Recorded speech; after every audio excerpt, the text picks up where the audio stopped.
Kaibigan niya siguro. Normal lang na dalawin ang kaibigan sa opisina.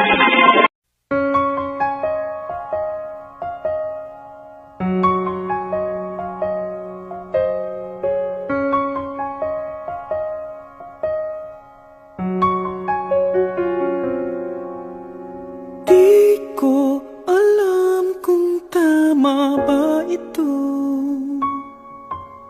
Lilisan ako upang maintindihan ko ang puwang sa puso't isipan.